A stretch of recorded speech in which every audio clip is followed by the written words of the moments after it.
Hi everyone, back for part 2, and hopefully I won't have a massive coughing fit in the middle of this one. I have got my cup of coffee to wet my whistle, and I have also got a wee dram for medicinal purposes. Cheers.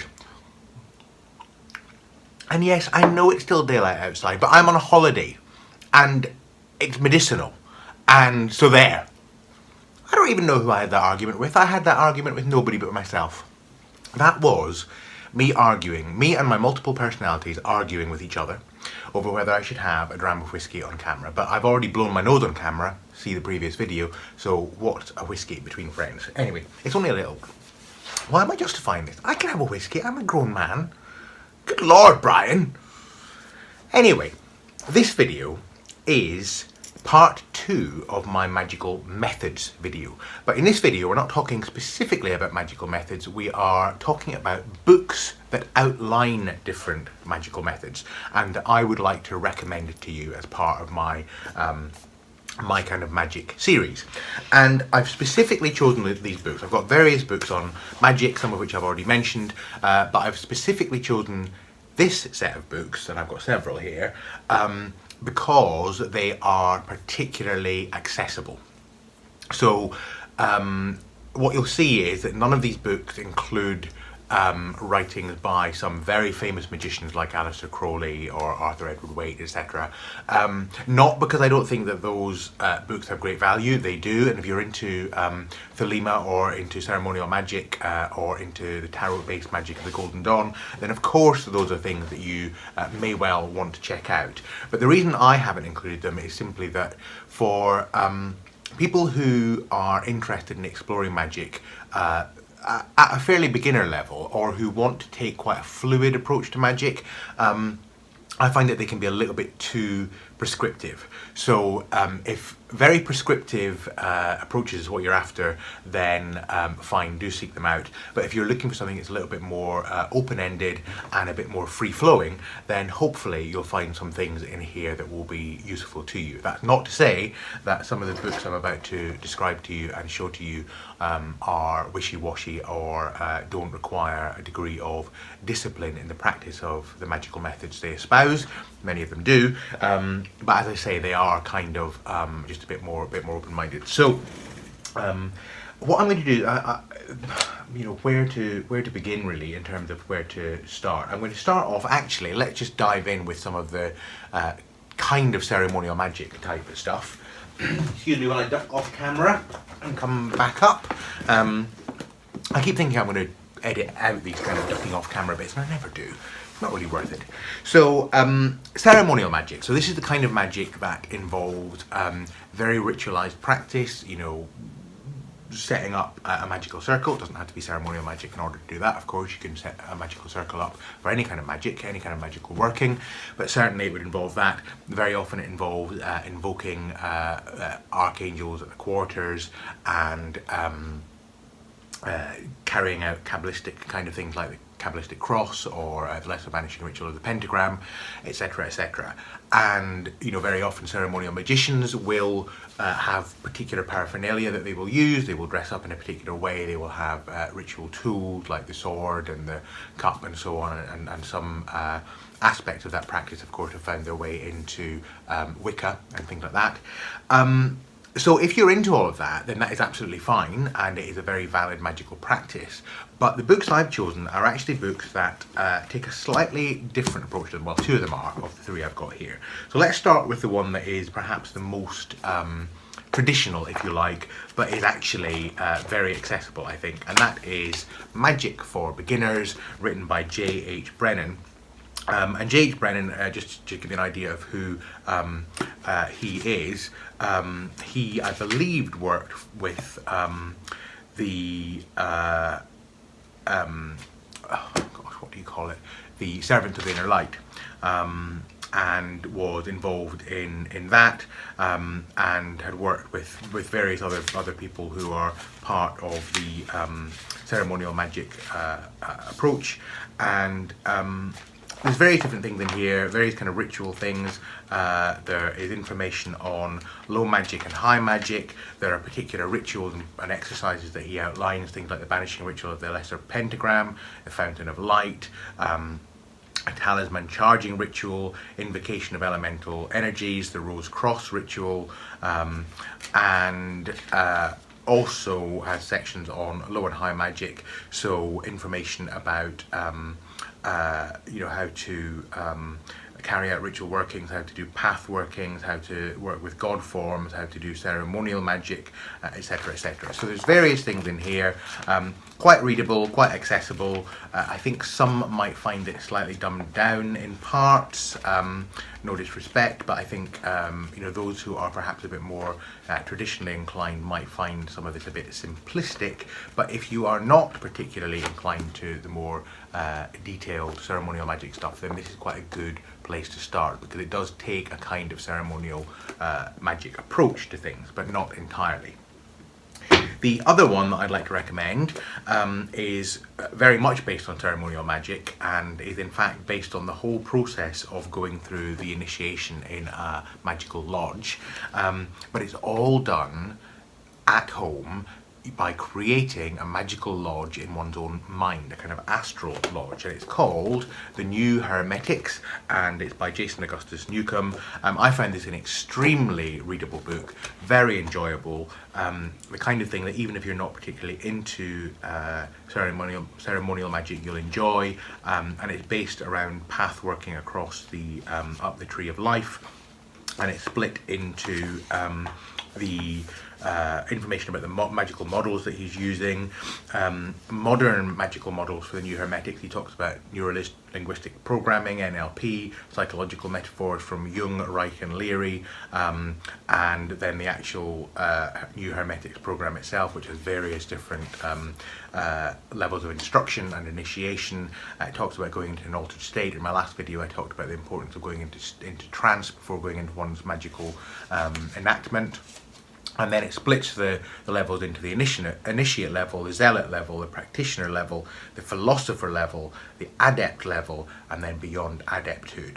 And it ends with building a physical temple. So you don't need a physical temple for this book. In fact, what you go through is the process of setting the goals, visualization, building your inner temple, grounding and centering, working with the four elements, astral traveling, meeting your inner teacher, dissolving negative emotions, anchoring positive emotions, pranayama, that's obviously breathing, a bit about manifesting synchronicity, exploring archetypes, changing your beliefs, projecting energy to change or charge spaces, creating artificial elementals, which is a bit like creating servitors in chaos magic, magic, mysticism and magnetism, the shapes of magic, creating sigils and talismans, exploring intuition and ESP, creating inner harmony, conscious communion with cosmic consciousness, various things in here. So if you want a kind of non-denominational approach to magic that is very fluid and flexible, then I highly recommend this book and other books by Jason Augustus Newcomb. He's written a couple of other very good books on magic as well. Well worth seeking out, and it's well illustrated throughout, lots of diagrams and pictures, and just so easy to understand and work with. So very much recommended.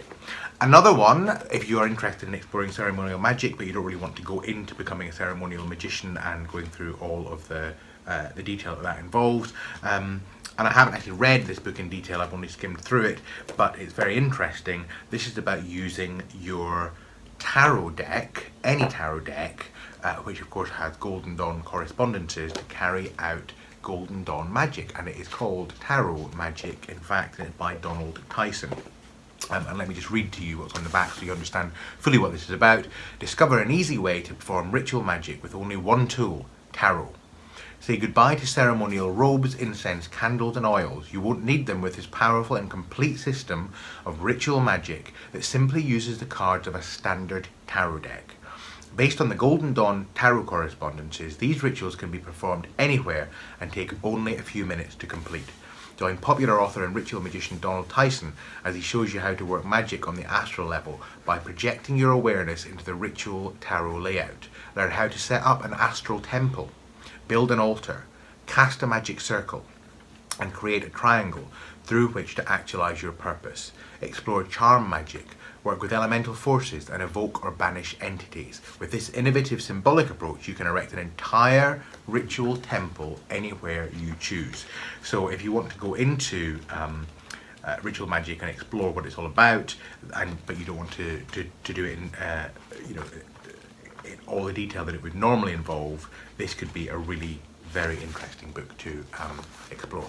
So those are my ceremonial magic recommendations. Now, let's go to some chaos magic recommendations now. And I'm actually going to put my glasses on because I really should put my glasses on when I'm trying to read things, because otherwise I get eye strain. Coffee, whiskey, coffee, whiskey, whiskey. Cheers. Chaos magic. So, let's start with a classic.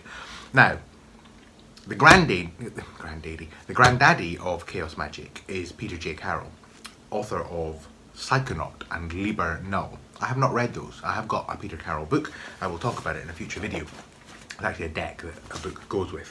But one of his students, I guess, or the people who followed him, was Phil Hine. I think his glasses, are they squint already? What do I do to my glasses? I haven't even sat on these. They're very cheap. These are just like $10.99 from Amazon. I just went in and typed in what my eyesight prescription was, and $10.99. I mean, cheap as chips. It doesn't matter if I sit on these. I could order more. I should have one in every room. I never have my glasses near me, and I should. So, Chaos Magic by Phil Hine. Very highly respected chaos magician. This is an introduction to chaos magic, and it goes into the detail of exactly what chaos magic is, and indeed what magic is. The foreword is by Peter Carroll, so he obviously has endorsed this. He talks about whether chaos itself, the concept of chaos, is that a magical concept, and he goes into some detail. Then talks about magic in the material world, becoming a magician, playing with chaos, setting up, creating chaos servitors, and various other things. And again, lots of diagrams and pictures, and oh, that's quite funny. Here is, just to give you an idea of the kind of thing that's in here. Twin glamours, wealth and fame,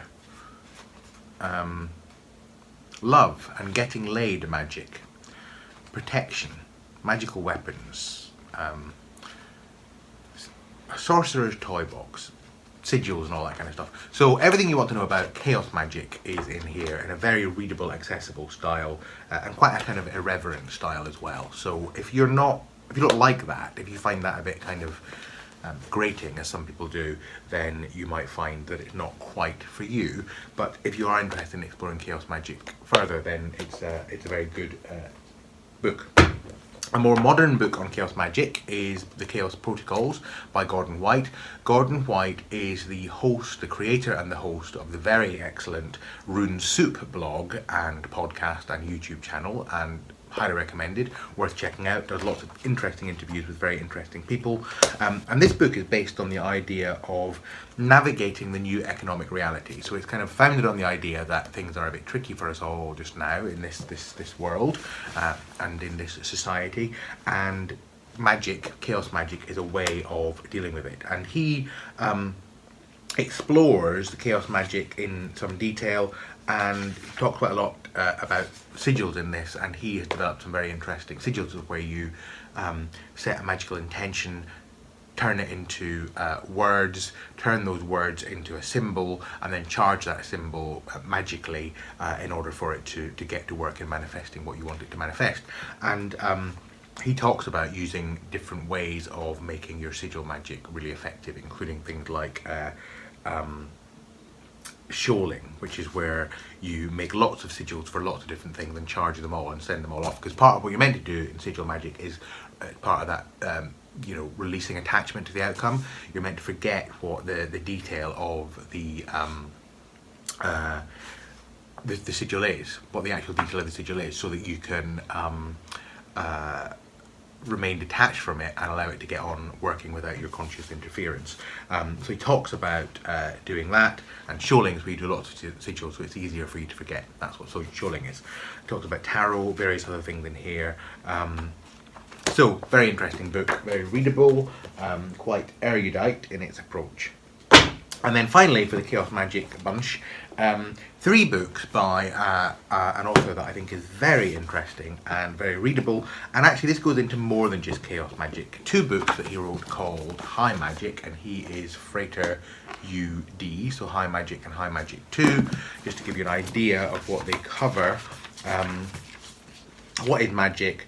So there's a mixture here of ceremonial magic and chaos magic and other types of magic. So what is magic? The lesser banishing ritual of the pentagram, practical sigil magic, introduction to ritual magic, elemental magic, planetary magic, mantra meditation, mysticism or magic, the magic gaze, money magic, structures of magical trance, planetary magic. I think I've already said that. He actually weaves them through, so they're not all in order. So you get introduction to ritual magic happening at several points in the index list. That's in the content list. That's why I'm pausing a bit. Practical talisman magic, the paradigms of magic, introduction to chaos magic, introduction to cyber magic. So that's High Magic 1. High Magic 2 then goes into things like magic and yoga, a spiritual exercise for understanding Saturn, practical mirror magic, mudras, magic in the Bible, introduction to practical Kabbalah, practical shamanism, forms of initiation, magical orders, practical folk magic, which includes things like candle magic and practical exercises and so on. So loads of information in these books, very thoroughly illustrated, very thoughtfully put together, and really if you bought these 2 books and you like his style, then you've probably got everything you ever need to know about all different types of magic, and they are big weighty books. If you want something a bit shorter and a bit more practical, he also wrote the classic Practical Sigil Magic, which was out of print for a long time and is now back in print happily, and he goes into the detail of how you make and use sigils, and again copiously illustrated and quite amusingly illustrated in places, and a quick, easy read, but very in-depth in terms of its thinking. So it talks about Austin Osman Spare and his theory of sigils, because Austin Osman Spare, the artist, is the chap who originated the concept of sigil magic in the way that we understand it now. Further exploration of the word method, the magical trance, activating the sigils. So again, this importance of going into trance, leaving the kind of mundane world in order to connect with this kind of metaphysical, the noumenon world. Pictorial method, the mantrical spell method, the alphabet of desire, working with atavistic nostalgia, but how does it work? And then constructing sigils with planetary cameos at the end. So loads of information in here as well. Quick, easy read, available again after being out of print and highly sought after. This is the kind of book that people paid a lot of money for when it was out of print. So I urge you, if you're interested in sigil magic, go and get it now before it goes out of print again. So that is a bit about chaos magic. So now a bit more about, let's call this pagan magic, paganistic magic, witchy kind of magic. And well, let's start with a book that you have seen before on Becca Tarot Night Owl's channel, because I gifted her a copy of this book because I enjoyed it so much. It's by Lucy Cavendish and Serene Corneli, and it really just goes into how witchcraft can be used in a magical way. It's a very easily readable, packed full of information book, very thoughtful, interviews with various people like wise woman and herbalist Susan Weed, founder of Dianic Wicca Zuzana Budapest, wizard Oberon Zell Ravenheart, shaman Stephen Farmer, druid Julie Mills, teen witch Rory Burns, Psychic Amethyst Treleven's Ogham Magic, Shamanic Healer Julia English's Familiar Magic, author Felicity Pullman's Wise Woman Magic, and author Deborah Geary's Modern Witch Magic. So lots of things there, and information like what is a witch, magical myth busting, the history of witchcraft, making magic today, how to cast a magical circle, creating an altar, the casting and crafting of spells. Lucy's book of spells is in here. Witch as healer, environmentalist and intuitive, sacred and magical rites of passage, ancestral magic, working with familiars, the magic of the moon, favourite fictional witches, crafting your witchy tools. So again, very comprehensive. If you are new to magic and you're interested in the more kind of paganistic, witchy kind of magic, this would be a terrific introduction. Another introduction which is very good and that is probably a little bit more academic in its tone, but is a really enjoyable book, one of my favourites in fact. It's Witchcraft for Tomorrow by Doreen Valiente, and this is a brilliant book, really, really interesting. Doreen Valiente, of course, is one of the founders of modern witchcraft. She worked directly with Gerald Gardner. She was responsible for helping him create a number of the rituals that are still used in Gardnerian Wicca today. She was the author of the very famous Charge of the Goddess. Isn't always credited for that, but she did in fact write it. And lots of interesting things in here. Chapter titles are The Old Gods, Witch Ethics, Witch Festivals, Witch Signs and Symbols, The Magic Circle, Witch Tools, Methods of Witch Divination, Witch's Attire, The Witch's Alphabet, The Working Site, and Witchcraft and Sex Magic. And at the end of this there is a Liber Umbrarum, a Book of Shadows. So she has created a specific Book of Shadows for beginner witches in here, and that includes things like casting the circle, the rite of self-initiation. Doreen Valiente is the person who is quite famous for challenging people who say that you have to be, in order to be a witch, you have to be initiated by another witch, because she asked the question, well, who initiated the first witch? Of course you can initiate yourself. The rite of self-initiation, the rite of consecration, the full moon Esbat rite, the Sabbat rite, initiation into the coven spell, the seven-pointed star, the runes of Andred, the spell of the cord, invocation of the moon goddess, invocation of the horned god, chants and dances, and as well as having various illustrations in the book in the appropriate places, like for example the seven-pointed star, the runes of Andred, etc., etc. There are also lovely photos of Doreen Valiente being a witch, and I really like her writing style. She's got a very, very interesting kind of just a really, really readable writing style. There she is with a magic mirror. Very enjoyable. Love this book. I've read this book more than once and highly recommend it. Another book by her that I also enjoy is Natural Magic by Doreen Valiente. You know, you don't really need to be a witch in order to follow this, but it picks up on, as you might think, magic that is created through magical forces. The magic of the mind, the magic of the four elements, the magic of herbs and flowers, the magic of numbers, the magic of colours, the magic of talismans and amulets, the magic of sex, the magic of dreams, magic of the weather, magic of the cards, magic of birds and animals, and traditional spells, and some fun and interesting illustrations in this book too. So really a very good place to start if you're interested in natural magic. And another book by the same title I have mentioned before is a book actually by my teacher, someone that I studied with for a while, who did a year-long course called the Anamkara School of Natural Magic, which I did a couple of years ago now, and that's Dave Such, and his book is Natural Magic, and he has got a very, it's got a little dedication in it. I haven't seen Dave for ages, so if you're watching, Dave, I hope you're well, and I highly recommend this book. He takes a really interesting approach to magic, and he's kind of founded his own magical model, which is illustrated actually in this thing called, he called it the Rosestrum, which pulls together the elements and the planets and different types of energy and the festivals of the Wheel of the Year all into a coherent whole.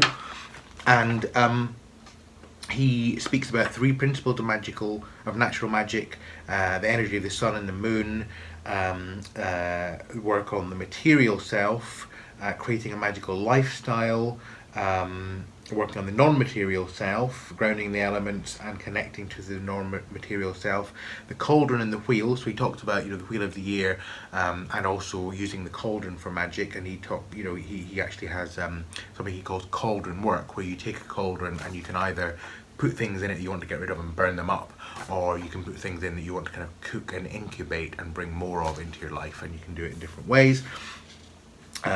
Loads of things in here, and again, really refreshingly written and very, very interesting. So highly, highly recommend that one as well. And then finally, my last collection of books are, well, they're really what I might call kind of more generic magic books. So they don't fit, excuse me, cheers. And I better have some coffee as well. That's really going to wet the whistle. They don't fit into any particular category of magic. They're a bit more general, and they talk about magic as a general force. And one that I read recently, and is very good, is called Foundations of Magic by J.F. O'Neill. And this has got a very interesting premise, so let me just read you what's on the back of this so you understand what the premise is. Magic that works, believe it or not. This remarkable book is a unique beginner's guide to making magic. A completely secular spell book, Foundations of Magic doesn't even require that you believe in magic, as long as you can pretend to believe. Synthesizing proven techniques from modern psychology and Western magic, the theory and exercises in Foundations of Magic provide you with the skills and the knowledge to work effective everyday spells. Author J.F. O'Neill introduces the basics of spellcraft and explains the psychological preparation needed to work magic. The preparatory exercises, including editing old memories, self-hypnosis, and reaching higher trance states, lay the foundation for successful spell work. The second half of Foundations of Magic includes 33 effective spells designed to help you manifest your deepest desires. Things like find true love, get lucky when gambling, attract money, improve your business, alleviate pain, find lost items, change your self-image, increase your confidence, eliminate depression, help a distressed plant or animal, heal an injury, increase your personal power. Combining the power of magic with the insight of modern psychology, these original spells give you the ability to make lasting positive changes in your life. If you've never cast a spell before, even if you're not sure if you believe in magic, you can use these techniques. This is modern magic that works. And it's a very compelling book. It does work on the basis that actually, to some extent, fake it till you make it. If you pretend something enough, then... Ooh, it's got a nice smell. If you pretend something enough, then it can happen. You can make it work just by giving your energy, if you like, to the belief in it. So very interesting if you're interested in exploring magic but are a bit skeptical and or are not sure which magical model to take or magical route to take. Another introductory one, which I haven't read yet, but which is highly recommended and is referenced in a lot of other books, which is why I'm recommending it here, is called The Practice of Magic by Mckarrick, who's written lots of books on magic. And the reason I'm recommending this is another one of these books that if you're interested in magic or thinking about exploring magic, but you're not quite sure if you want to really jump in at the deep end, you just want to dip your toe in, then here is a good option. If you have ever been intrigued by magic and wondered if you should follow a magical path, this book will help you. Raja Mckarrick offers a broad overview of the theory and practice of various kinds of ritual and ceremonial magic, outlines the basic principles that constitute a magical act, and describes the qualities and abilities that distinguish an individual as a true magician. Anyone interested in real magic can begin to study with this book. How does magic work? What distinguishes one form of magic from another? What system of magic should you pursue? Ceremonial, elemental, natural, or working with spirits? The author includes easy-to-learn exercises that will help you focus your conscious mental faculties, relax and quiet your body, and develop your spiritual ability to produce results in the physical world. And I have had enough of a look at this to be able to tell you that there is indeed a great deal in it that looks very interesting and well worth exploring, and again, well written. It seems very thoughtful and considered, and I'm looking forward to reading this myself, actually. And then finally, 3 more to go. I had hoped to keep this video below 29 minutes. That's not going to work. Below 30 minutes, I mean, it's 29 now. It's 30 now. So let's speed up. Brain magic. This is really about how magic works with the kind of meta magic model and NLP and all that kind of stuff, and very interesting about the way that different psychological approaches can be applied to magic. So if you follow the kind of psychological model of magic and you believe that magic works, if it works, it's because of psychological factors, then this book would be well worth looking at. Brain Magic by Philip H. Farber. Exercises in Meta Magic and Invocation. And there's a quote actually on the back of it from Lon Milo Duquette, which is always a good recommendation. Farber begins by asking, how much do you want your own story to rock? Then, with an exuberant woohoo, proceeds to hand us sane and practical tools and exercises to become a true superstar in the only world that really matters, our own brain. Powerfully provocative and original. So, that's a good one. And then this one, Bob Mckarrick's book, Magical Living, is actually exactly as it says. This is a book about how to include magic in your daily life, and I'm including this because it includes some really interesting advice on things like channeling spirit guides, what we can learn from plants, communicating with plants, following your feelings, why love relationships fail, earth magic, spirit possession, on not letting the SOBs get you down, photograph gazing, the secret of effective prayer, what's the difference between faith and fooling yourself, the purpose of suffering, and various other things. So it goes into kind of I haven't read all the essays in it yet, but the ones I have read are very good. It goes into metaphysical ponderings about the purpose of magic and the way that it works, as well as giving some very practical day-to-day tools. And it is in fact an award-winning book. It won the national, or rather it was a finalist in the National Indie Excellence Awards, and it was a book award winner in the Sacramento Publishers and Authors competition, and it was a Reviewer's Choice Award for Readers' Views. So I can see why, because it's a very well put together book. And I might need to blow my nose again because I am a bit sniffly.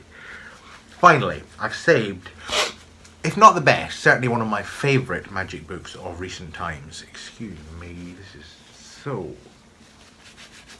unattractive. 6 Ways. 6 Ways by Aidan Wachter, or Wachter. Approaches and entries for practical magic. And I mean, again, maybe I should read to you what it says on the back, but just to give you a sense, he takes, again, it's a kind of, secular isn't the word, because he doesn't dismiss the idea of things like spirits and entities and so on, but it's not a particularly denominational approach to magic. He has his own words and methods for it, his own model, but he talks about things like entering a trance, entering into power, astral travelling, simple divination, raising power and magical voice, working with the dead, sigil servitors and spirits, training power, and various things. And the door is being knocked. Back again. So yes, 6 Ways, highly recommended. I will read you what's on the back of it just so that you can understand it a bit more, but in order to do that I need to turn on another light. Aha. Oh gosh, blinded by a light. Right, okay. 6 Ways is a handbook of magic and sorcery rooted in witchcraft, folk magic, chaos magic and animist spirit work. Subjects covered include sigil, servitors, meditation, trance, spiritual cleansing, warding, dream sorcery, candle magic, talismanic magic. The guy who wrote this, Aidan Wachter, actually is a talismanic jeweler. Vessel work and tending to the spirit ecologies we live with and in. 6 Ways looks at how and why to build relationships in all of the worlds, manifest and unmanifest, what Wachter calls the field, that allows us to perform effective magic. Effective magic is magic that changes us on the levels of mind, soul and spirit while improving our real world circumstances. The focus is on finding pathways to the other world and building symbiotic relationships with the others, powers, spirits and allies that dwell there. Sorcery then becomes the practice of working within those relationships to bring about the changes we seek in our lives. And the reason I recommend this is that I would say of almost all of the books that I've read, this is the one that has been most successful in pulling together various different strands of magic and turning them into models of magic that a model of magic that makes sense within itself, and that is most compelling in describing how the different magical elements, if you like, of practice, I mean, fit together and why they might work if they work. So if you're interested in that kind of thing, in other words, if you're interested in the kind of metaphysics of magic, then it's a really good and accessible book for exploring some of that from a non-denominational, very open-minded but very practical level. So that has been my canter through my magical book recommendations for my Kind of Magic series, and I hope you found that useful. I've certainly enjoyed sharing them with you, and I will link them all below so that you can find your way to them easily and quickly. And I'll be back soon with another video in this series, which is going to look at another very interesting magic deck of cards. So until then, look after yourselves, be kind, be gentle, and I will see you all again very soon.